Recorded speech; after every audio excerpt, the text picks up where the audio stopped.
Hi, Anna. Hello. Hello. I got something down here. Oh yeah, those are cell phone chargers if you need one. Oh, Yeah. cool. It looks like something that I was gonna break. Like something too technologically like right? Totally get it. Okay. All right, I'm ready. Excellent. We're ready to go. All right. Thanks for picking me up. I'm happy to. You just getting off work or going somewhere? I got off work. I got my hair cut. Okay. I'm gonna go to dinner with my friend. Cool. What's for dinner? Going to this Italian place. Okay. It's called the Victory Tap. The Victory Tap. Yep. I don't think I've heard of that one. Have you ever been? No. No? Well, we were supposed to go on a walk, and she was like, I didn't eat yet. And I was like, oh. Eat a power bar and let's go outside. I thought we were walking. Yeah. Eating pasta is sort of the opposite. You know what? That's the exact antithesis. You're absolutely right. Going for a walk, eat a bowl of pasta, polar So opposite. I still value seeing her over not seeing her. Okay. So I didn't say no. You'll make the accommodation. Yes, she's a good friend, Well, that's good. but I was excited to go on a walk. It's a nice day. It's been nice. Like, it's going Yeah. to get really cold soon. Well, it's a little chilly now. I agree. I'm from California. It's always cold. Okay. But, I guess it depends on where in California. yeah. But, I moved here from a- LA. okay. Yeah. It's a big state. Yeah. It's, You're not wrong. I grew up in the northern part. So, yeah. And then I went to LA and I was like, yeah, this is, you know what I want to do? Be miserable. Let's go to Chicago. wow. Well, here you are. Yeah. It worked. Oh, man. Are you from here originally? I'm from the Midwest. Okay, so you're used to it, you know. Yeah, I know what it is. Yeah. Did you move here from like a small Midwestern place saying, I gotta go to the big city, I'm gonna go to Chicago? Yeah, I grew up in a small town in Indiana. Indiana, okay. So it's not too far away, but I mean, it's pretty different. Yeah. Chicago's very much its own thing. It has its own vibe to it. Yeah, Yeah. well, it's considerably better than a cornfield if you are counting. I agree, yeah. Corn's like bad for you anyways, is my understanding. It's not the best. Yeah, so... Some people think that you shouldn't even feed it to animals because you are what you eats. Right, that's... So, Yeah. you know, there's a lot of different ideas out there. Right, plus the high fructose corn syrup that's in everything that's apparently killing us or something like that. It's like, it's in our DNA. I didn't know that. Yeah. I did know that you shouldn't eat so much of it. So Yeah. if you eat a lot of processed foods, then it's easy and it's cheap. It's like a filler. So Yeah. they just, like, consumer products company use that as an ingredient instead of something that's like not that. Right. Or like sugar is cheaper than Yeah. a lot of other ingredients as well. Oh yeah, right, and that's exact. And then it's high in calories, which I had heard. Actually, I think there was like a sugar documentary I was watching. They talked about how it was Richard Nixon that was like, people were saying, hey, there's famine, people aren't eating enough, they're not getting enough food. So he said, let's jack up the calories, start putting high fructose corn syrup in everything and sugars in everything, so that people get fat when they're eating cheap food. And if they're fat, you can't say that they're not eating enough. Wow, that seems like it worked. Yeah. Score another terrible thing for Nixon. Well, probably not his intention, right? Like, he was probably trying to do some good, and without a balance, and with a lot of hindsight, it's easy to see that that was not a good idea. But, like, That's fair. do you think I that get it's that. 100% Nixon? Like, no. Well- It's like part of the broader systemic issue. That potentially, but I also know Okay. he. This is why maybe I'm an anti-Nixon guy, because he started the war on drugs, which that was purely a political move on him, and it was, the whole idea was to bust people that were opposing the Vietnam War. Fair. Yeah, which also, didn't he send us to Vietnam? Wasn't that his thing too? You know, I'm not sure. I'm not sure. Okay. It seems like that was the right time frame, but wasn't. I'm not sure. Okay. I do think that presidents get blamed for things that happen during their tenure. Sure. That there may have been a lead up for a long time. That's very true. Things go, there's something bubbling. Like, whether it's good or bad, like people getting blamed for like a tax problem that is like, well, this was probably your predecessor's fault. Sure.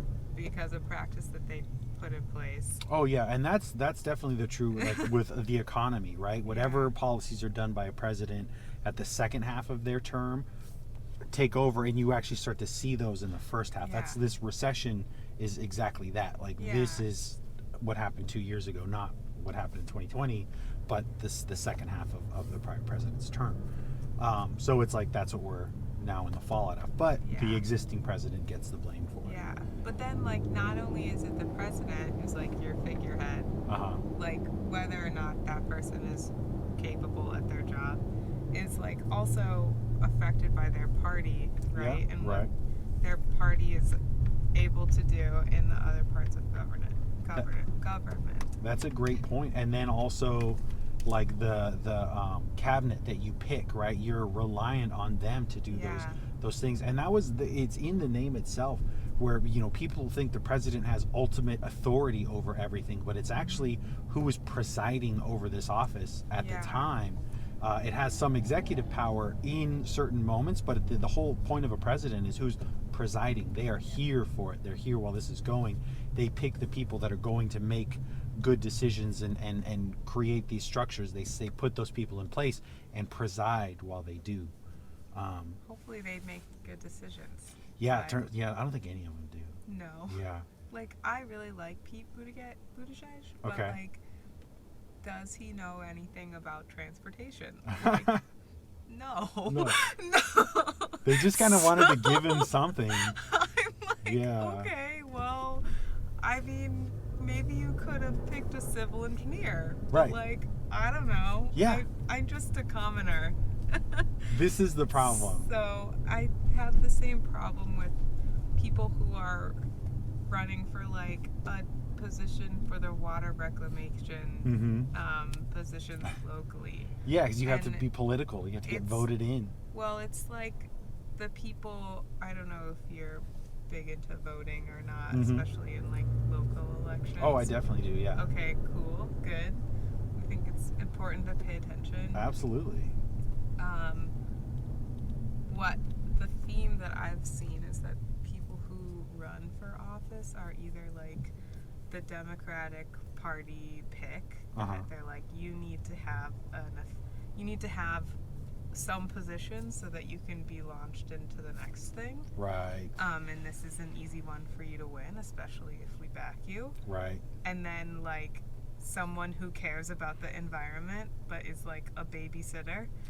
And then someone who like may be an engineer but probably won't get voted in because they're like a no-name. Yeah. Yeah.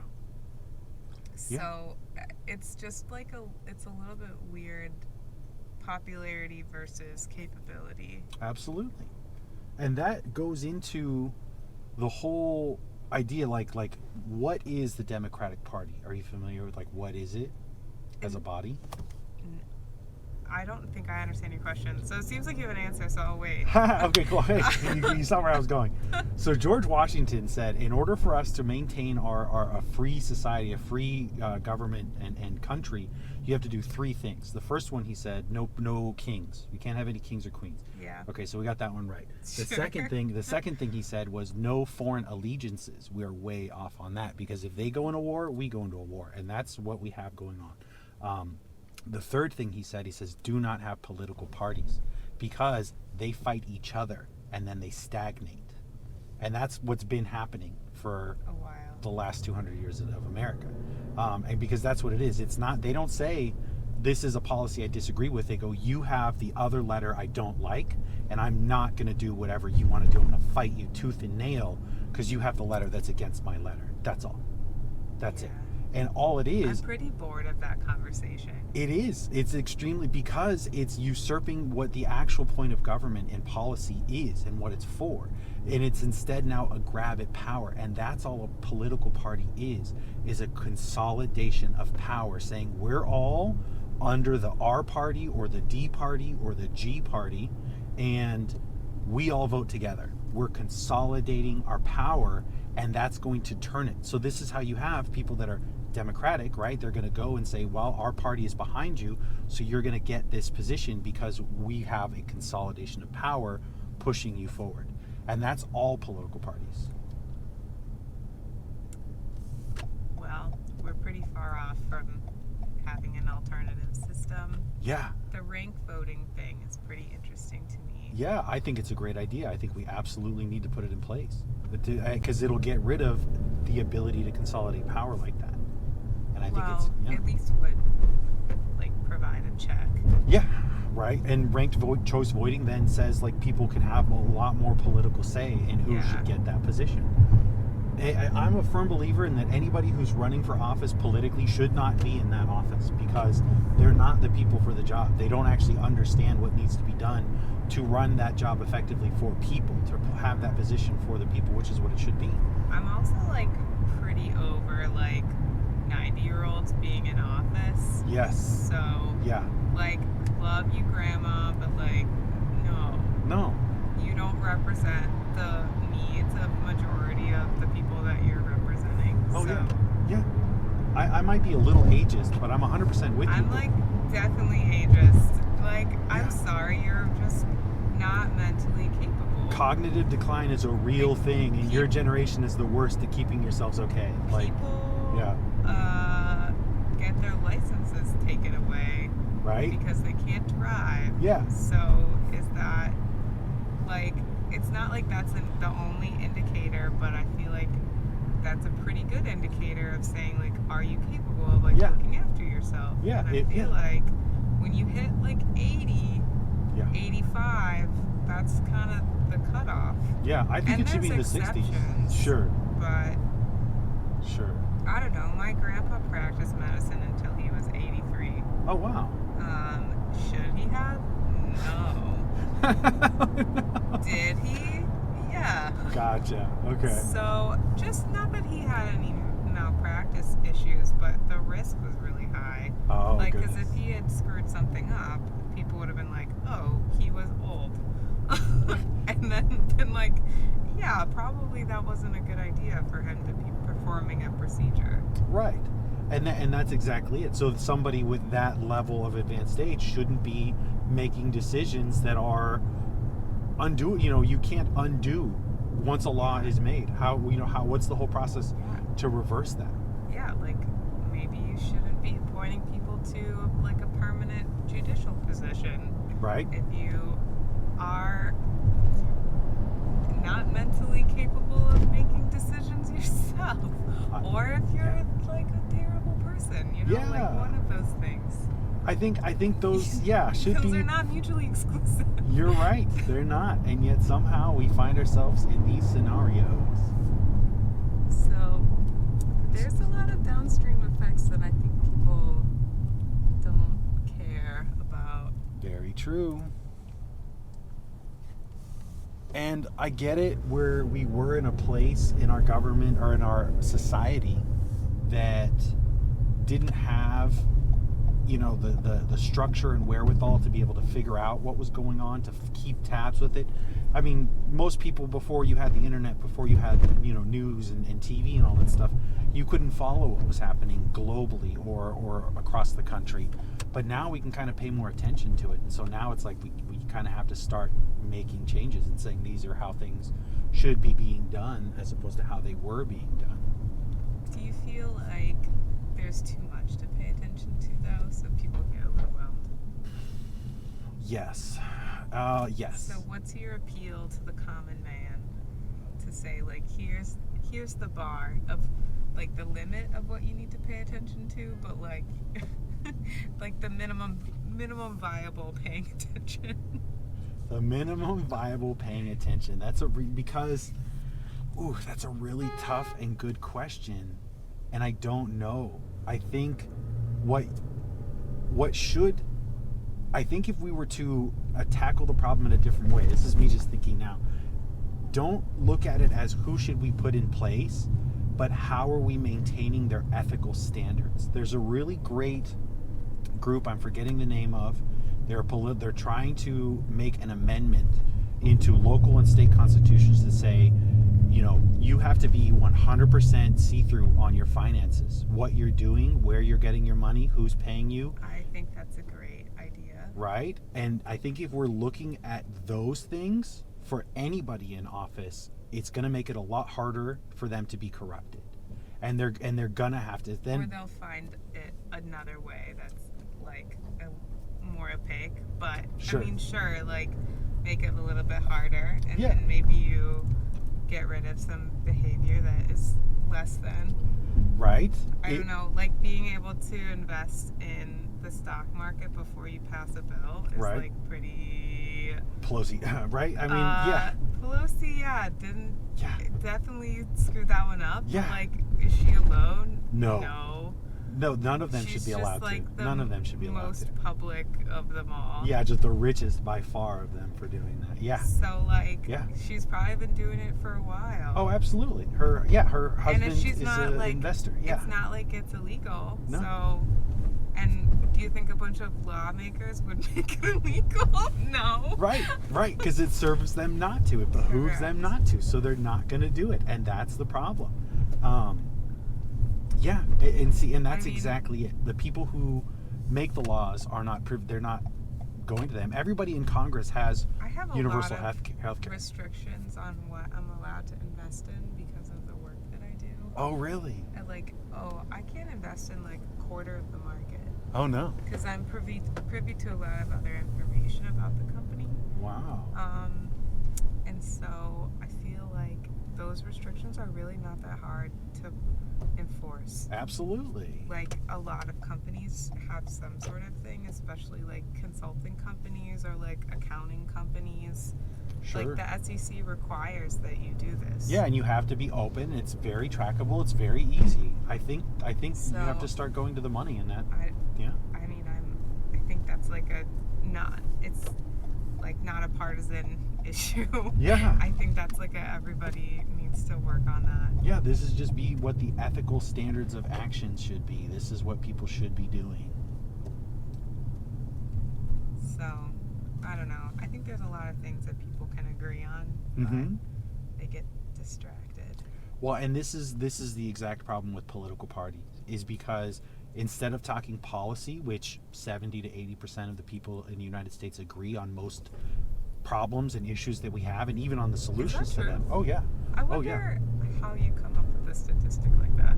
The internet, of course. Okay. Source, Yeah. independent research. But not YouTube. But because I read a lot of this stuff, I find, and so they say, hey, so 60% of people, 70% of people say we should abolish, for-profit prisons. 67% of people say we should abolish or legalize marijuana everywhere. Like things like this, where we're getting those, you can kind of extrapolate a little more from there. I mean, I haven't read the exact surveys on everything, but Sure, how could you? right. But if you read enough of them, you kind of say, hey, it seems like about 60 to 65 to 70% of people agree most of the time on how we should be handling things. I would be a little cautious of the sampling. Sure. But, Sure, because you're right, because the type of person that would answer that question in the first place, right? You have to Yeah. go, let's go even further than that. You're right. And then, the question is who's the news organization or group that's doing that survey? Are they paying people for it? So you're right. That's a great point. I shouldn't believe anything ever. No, you shouldn't. I don't believe anything ever. I'm extremely skeptical. Sure. I try to at least think in what's the best case scenario. So 51%, we'll say 51% of the country agrees on. Okay. So you mean like the political parties? Yeah. And then like the other 49% of the people that don't vote, don't participate, don't want anything to do with it, they just have no opinion anyways. Oh man. But see, so the question is, how do you get that? How do you actually get a country to actually run itself? we're too big. We are. We're one of the biggest physically large countries in the world, for sure. And it's overwhelming to think of it. In any, like, monarchies work for large countries because it's one rule, you do it all that way. But to have this many people managing themselves is hard, physically. Have you ever tried to manage a group of like 50 people to do anything? Never, but I have for sure made it hard for somebody trying to do that as Nice. my position as an engineer. So yeah, this is why I don't believe in conspiracy theories, because like I've seen how you've governments seen work. I know how they work. Large anything. Yeah, they can't do it. They're extremely inefficient. It's not possible. There's no conspiracy has ever existed. Like I know for a fact. Although birds are they drones? Yeah, that's not a conspiracy. That's just like That's just fact. a fact. Yeah, that's just happened. Yeah, yeah, they were never real. Well, right. Yeah. So what do you do? You're a consultant then? Yeah, I work in M&A. Okay. Okay. Nice. So yeah, they have high ethical standard. They're saying you can't invest in these types of things. You have to only invest in what Well, you if can. you're like, hey, we're gonna sell this company, like before anybody knows that we're gonna sell this company, do you think it's a good or a bad time to invest? Right. So it's unethical. Yeah, and should be the way politics run as well. Yeah. I agree. This is a really nice area. Aurelio's is like a South Side staple. They used to have one up by me near Wrigley, and they Okay. got rid of it. Really good, thin crust bar cut pizza. Okay. Yeah, I don't really come to South Loop that often, so it's coming up. It's getting nicer. yeah. Yeah, there's a lot of spots. I'm sure you get to see a lot of the city while driving. That's what's So, great. Yeah, that is what's great about it. Do you ever look around and look at real estate and you're like, this Maybe. is a good spot? 100%. 100%. All the time. Like everywhere I'm at, I'm like, oh, where the house is priced in this? Oh, that's way too much to pay to live here. Okay, so Yeah. there's a follow-up that's like, what's the cost? I was thinking that it would be a good way to scout out potential investments. And I do that, but yeah, rental. See, that's the other thing. Again, I'm like, so if you couldn't tell politically, I'm like, Bernie Sanders is moderate compared to me. I'm extremely left, and I feel like it's unethical for people to have more than one house and have it for renting. Interesting. And I already own a home, so I don't want to buy another one. How do you feel about people who are renting?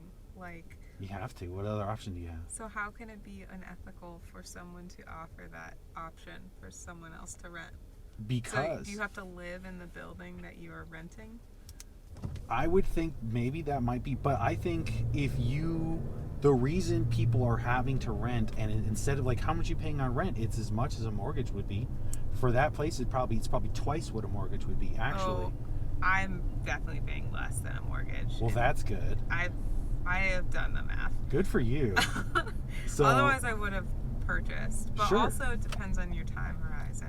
and what you have and how if you Yeah. can get a loan and all that stuff. But so most people, like, you drive the prices up on owning property, so That's people have to true. rent because they can't afford to buy something. Especially in like a lower income area. I do feel a little bit on the edge about that. Yeah. But anyway, hope you have a really nice rest of your day.